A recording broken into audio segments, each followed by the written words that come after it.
Hi, Rena. Hey, Bach. Is Hey, the question is organic intelligence a somatic approach? And one reason we're addressing this question and we thought of this question is that there's going to be a major new article coming out on organic intelligence by Steve Hoskinson, the founder of Organic Intelligence, and myself. And it's going to be published in a collection of essays edited by Porges, among others, Stephen Porges of the polyvagal theory. Um, the title of which is somatic oriented therapies, and there are words after that which I don't have in my mind right now. But given that this article is going to come out in a collection called Somatic Oriented Therapies, that that title, which we had no say in, not that we have an objection to it per se, or either one of us has an objection, but it's going to communicate to the world that organic intelligence is a somatic therapy. One could also ask the question, is organic intelligence a therapy? But that kind of worms could be maybe in the background. But is organic intelligence somatic? The title of the book will scream that it is. And even prior to this article coming out, many people in general have the question, is organic intelligence a somatic approach? Is it slotted under a somatic approach as opposed to a mental approach or psychodynamic approach? So I thought, let's free associate around that question. Um, and can you go first? Yeah, well, I would say congratulations Oh, to Steve and you. I know that you both together worked very hard on that, and that's a great thing to be able to submit that and have that accepted in major publication. So, being a book as opposed to a journal, but that's a big deal. So, I'm excited about that. I've heard about the article and what it's going to be doing. So I'm hoping people will take a look at that for sure. So, maybe we should start with the word somatic. Everybody is there's a familiarity with that term. And in one sense, so soma comes from the Greek word, which is for body. And so when people think of somatic approaches or therapies, they're often thinking of therapies that specifically focus on the body, and the body is the main avenue in a sense. So body sensations would be the main element that's being looked at. Like, because you could actually say in some way, any therapeutic endeavor or involves the body, so all of it would be somatic. There isn't anything that can't involve the body because we are not disembodied beings. And I think the idea has come about that traditional therapies that have come about in the psychology world were very much focused on what either thought for a long time, or then with B.F. Skinner it became about behavior. But it was had a lot to do with what's going on in our thinking apparatus, right? Like what's going on in our mind. And then there was, it was thought that the body and what the body was experiencing, as opposed to the mind, was being forgotten and left out of therapeutic modalities. And so, there's been a not resurgent, a surge in uh, therapeutic models that want to include the body more, right? And so that's where that whole idea has come about. The somatic approaches to therapy is really, let's include the body with the mind. yeah, what I'm getting from you is somatic therapies or somatic oriented therapies are equivalent or basically equivalent to the phrase body therapies or body oriented therapies. And body is usually meant as contrasted against the mind. So it's the whole organism minus the mind, however you carve that out exactly. And the body is primarily associated with bodily sensations. I feel tightness in my stomach and tingling in my feet. And pro somatic pro-body oriented people in the therapy and growth and healing world advocate for more attention to these sensations in therapy. And a somatic therapy or body therapy would be one that is primarily, or exclusively, or at least primarily focused on uh, somewhere along the way in my reflection, I was getting into my own thinking, not just reflecting on you, but there we go. Right. Yeah. And not just like, and specifically the awareness of body sensations, right? And paying attention to body sensations as a guide for, either as a way of releasing something bad that's happened, or as a way of, it's your guide for knowing what direction to take, in life or therapeutically, that kind of thing. And so, yeah, so the focus is on what's happening to the body and what can the body tell one about oneself.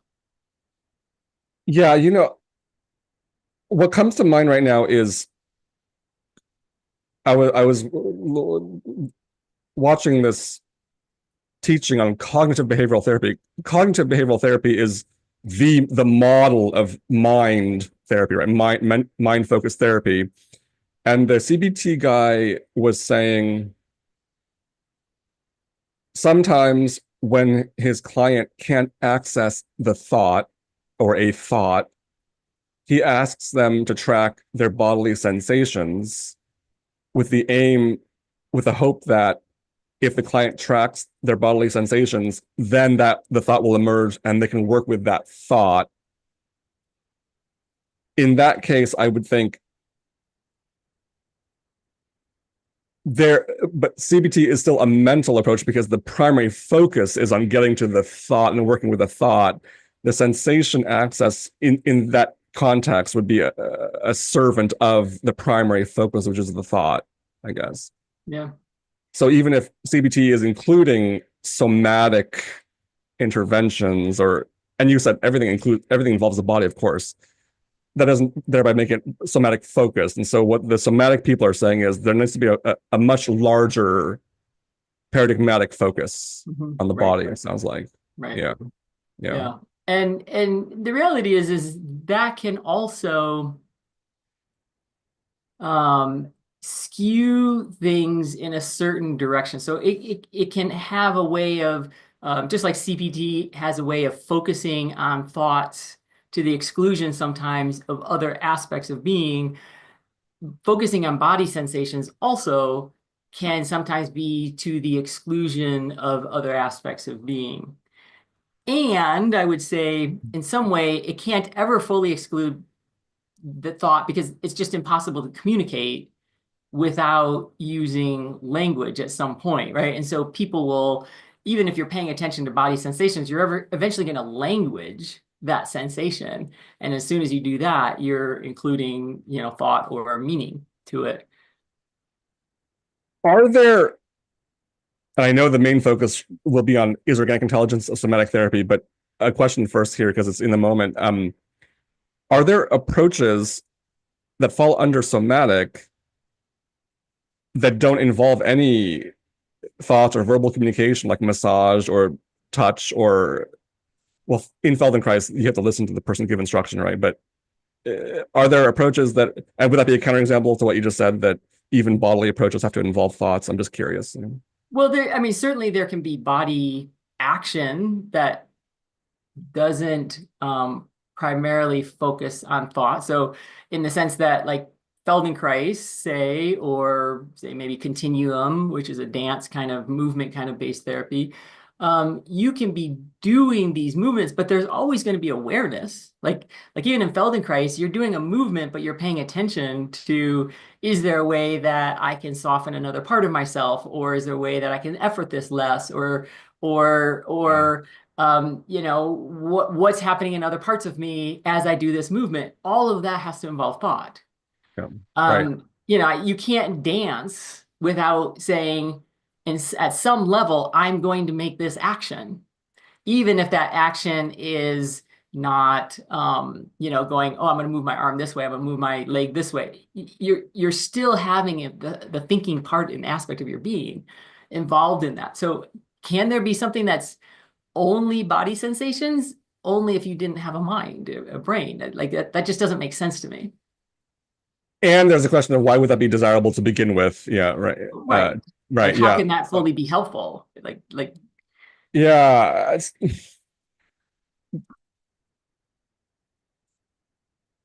A therapist once told me that the therapy world there's often just this three-part division. There's the CBT approach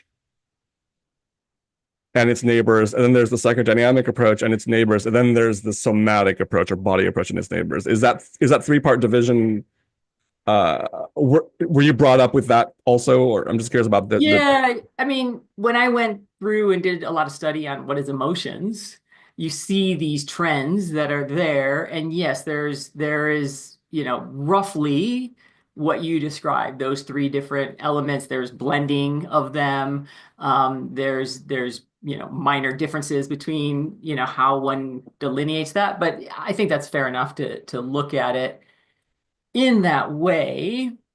Although again, I see some artificial distinctions that I have a hard time allowing, because there's nothing about the mind that isn't the body, and there's nothing about the body that's connected to the mind. So I just don't see those as being able to be delineated. And there is something different about, and there's something that people felt was lacking in, say, psychoanalytic, psychodynamic kind of approaches, or even kind of behavioral approaches. There's something that people felt was lacking. That is why there was this exploration of what people called somatic. And that, it really started in kind of in the 70s, and where, um, you know, there was a interest in expressing oneself in a more quote unquote free way.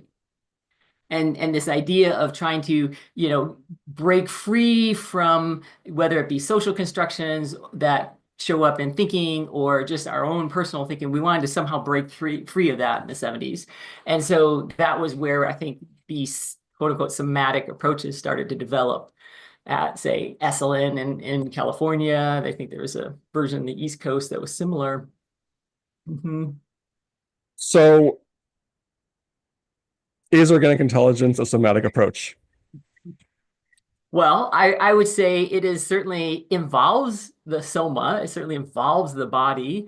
And but I appreciate what Steve has developed, and it's come out of, I mean, if you think of the development in the 70s, and all of the work, Ida Rolf's work, and John Upledger, and John Barnes, they're really finding new ways of working with the body that would allow for the evolution and honoring of emotions, right? So you have somatic emotional release in John Upledger. You have emotional release in the myofascial release work.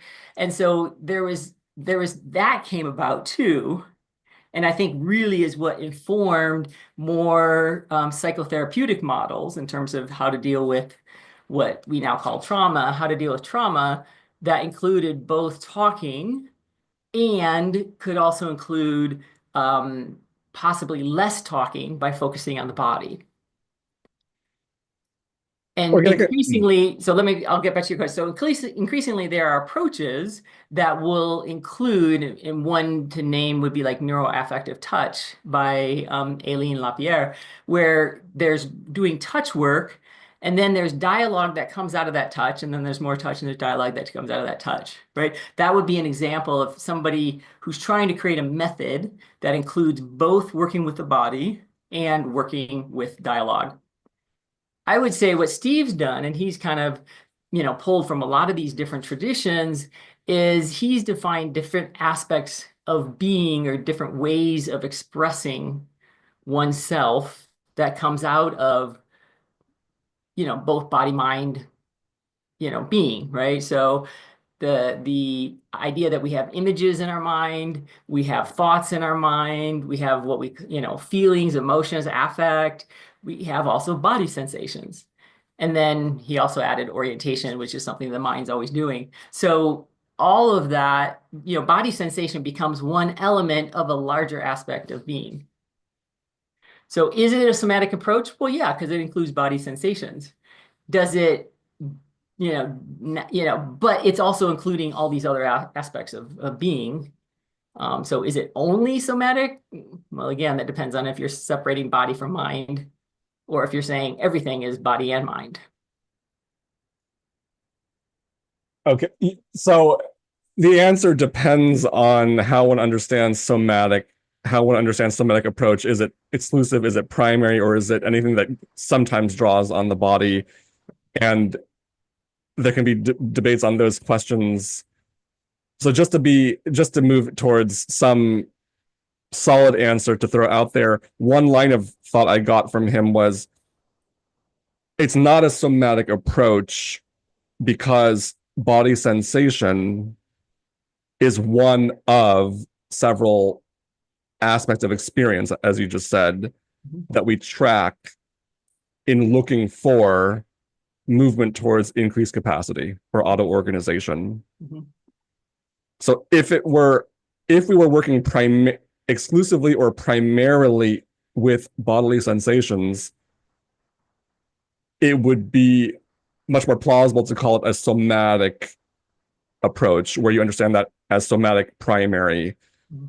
But since sensation is not preferenced, and we're often working with thought and emotion and image and orientation, it wouldn't be primarily somatic, I think. And just in day-to-day work with clients,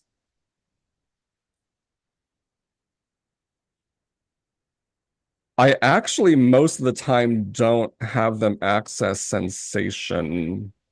Let me not talk about my work, but theoretically, just one could have clients where the sensation channel is not appropriate to work with. And so you're working primarily with thoughts and images. And that is how they move towards auto organization. So there's very little intentional focus on body sensations whatsoever, at least for a period of time. And that would still be bread and butter organic intelligence work. Yeah. I think, it's not even, the question is not just what we are focusing on, but what is the intention for the work, right? So there are somatic approaches. The intention for the work is for a person to get in touch with their body, because the idea is that people can't feel their body. And if they can't feel their body, and sometimes when people have more experiences of dissociative kinds of ways of being, they have less access to body sensation. And therefore, the idea is that having more access to body sensation is going to be therapeutically beneficial. In organic intelligence, we say that may or may not be the case. It may be the case where accessing sensation is therapeutically beneficial. And in organic intelligence, that's defined as allowing the system to hit a natural organic threshold and come down from that threshold. And sometimes accessing sensation is beneficial for that. But sometimes accessing sensation is only going to be leading to increased intensity, because you can ask a person what they sense and they're going to feel all these bad sensations. Like, oh, this hurts, or oh, I feel like, I'm being crushed inside, or I feel like I'm getting really small inside. Like there's all kinds of sensations that are just going to lead to greater intensity. And so if I'm going to attend to sensation in my work and in organic intelligence, we talk about allowing tapping into sensation if it's going to help reach a certain organic threshold, or if it's going to allow the system to come down. So when a sensation is positive, or when I can see on the client that they're going to have some kind of access to a positive sensation, that can sometimes allow them to hit threshold by noticing that or paying attention to that. And so that gives them time to have an organizing experience inside of themselves. And so to that degree, yes, that would be a moment where we are tracking sensation for the good of helping their system organize, which means hitting a natural threshold. So in that would be somatic. But to track unpleasant sensations in the body, and I know lots of therapists who do that and practitioners who do that, and I've been trained to do that. At this point, I just don't find that beneficial because I just find that as further disorganizing the system. Or it hits some kind of threshold of intensity, but it's through the negative, unpleasant, valence. And now that's just what we call negative reinforcement. Like the good feelings that come from that is really the relief of it being over once it's over. And I just don't find that to be the fastest way to help people organize. Uh, so you're pointing out that a distinctive feature of organic intelligence in regard to its work with sensation is that organic intelligence preferences attending to pleasant sensation, not unpleasant sensation, because it's faster at healing and it promotes moving your biology towards pleasant sensation sustainably, as opposed to moving towards pleasant sensation only after you've felt enough painful sensation. Sure. Yeah. Yeah. Yeah, I think that's what you're. right. May I ask you? Oh, go ahead. Well, I Go was ahead. going to say, and not only because it's efficient, right, as you mentioned, because it is, but because if we keep tracking unpleasant sensations, that just keeps reinforcing having unpleasant sensations. Wherever you generally, put your attention to, you're going to get more of that, right? And so tracking unpleasant sensations means that it just, grooves the rut. And or probably more accurately, it creates a neural network pathway where, I pay attention to an unpleasant sensation, and that's going to lead to something else more unpleasant. It just keeps getting grooved in neurobiologically. And so it's not only that it's not helpful, I just find it, or just that it's more efficient to do it through positive sensation. I actually think it's also more effective.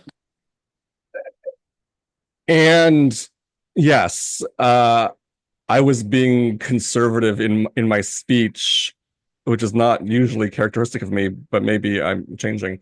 No, I don't know. But yes. So, and the article coming out with Steve has the form of shots fired because it's accusing a lot of therapy of being harmful and unethical because uh, because attention to pain begets pain. And you were pointing that out. Yeah. So it's not. So I was being conservative in saying attention to pleasant sensation heals faster, but even more profoundly, attention to painful sensation harms. Right. Yeah. Yeah. And I would be in agreement. I haven't read the article, but I do know that that's a little bit of the thrust of the article.